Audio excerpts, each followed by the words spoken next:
Arab Saudi, MBS singkirkan Wahabi dan mendorong peradaban Arab. Tersebar di media, putra mahkota Kerajaan Arab Saudi, Pangeran Muhammad bin Salman atau MBS, yang secara tegas menyatakan bahwa ajaran Wahabi tidak perlu diikuti lagi. Dia menyatakan dalam sebuah acara wawancara televisi yang dipandu oleh Abdullah Al-Mudaifer yang menyentak Arab Saudi, sekaligus menyejukkan bagi warga Saudi yang menginginkan perubahan kehidupan sosial dan kenegaraan terkait dengan hak asasi manusia dan hak perempuan. Bin Salman memberikan jawaban jelas ketika ditanyakan tentang ajaran Wahabi. بأنه النفط سوف يتكفل بكل احتياجاتنا في المملكة العربية السعودية. Ketika kita berkomitmen untuk mengikuti ajaran ideologi tertentu atau cendekiawan tertentu, ini berarti kita mendewakan manusia. Bin Salman menambahkan, tidak ada aliran pemikiran yang tetap dan tidak ada orang yang sempurna. Kita harus terlibat dalam interpretasi teks-teks Al-Quran yang berkelanjutan dan hal yang sama berlaku tradisi-tradisi yang diajarkan Nabi. Lebih lanjut, MBS memberikan pencerahan yang sangat jelas tentang Al-Quran dan tradisi yang diajarkan Nabi sebagai pedoman yang mengedepankan kemanusiaan. MBS menyatakan bahwa dunia mengikuti hukum yang jelas yang mengatur kehidupan manusia.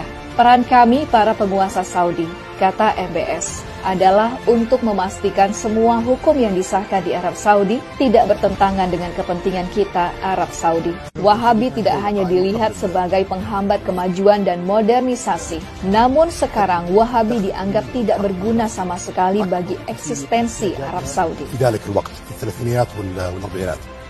Kegelisahan Arab Saudi terhadap Wahabi dipicu oleh 3 kegelisahan. Pertama, hilangnya peradaban asli Arabia dengan berbagai fatwa Wahabi yang bertentangan dengan kemanusiaan. Kedua, oleh geopolitik internasional yang tidak lagi membutuhkan Wahabi. Ketiga, modernisasi dan internet yang mengubah pandangan warga Saudi sebagai warga negara. Khalid Al-Dakhil, sejarawan dan intelektual Arab Saudi menyebut dengan jelas, Wahabi mengajarkan orang Saudi menjauhi sejarah negara yang jauh lebih besar dari sekedar Wahabi. Khalid Al-Dakhil dalam podcast bersama Abdur Rahman Abu Mali menyatakan, kita belum belajar sejarah negara kita Arab Saudi. Kita hanya diajarkan kata-kata penulis sejarah ajaran Wahabisme, Ibnu Ghanam dan Ibnu Bashar.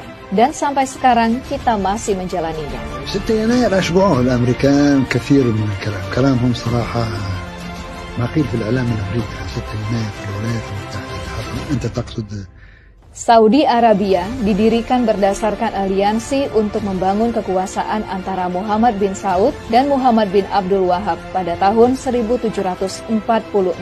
Bin Saud mendapatkan kekuasaan sebagai Raja Jazirah Arab. Muhammad bin Abdul Wahab menjadi juru stempel legitimasi kekuasaan bin Saud dengan menggunakan isu agama.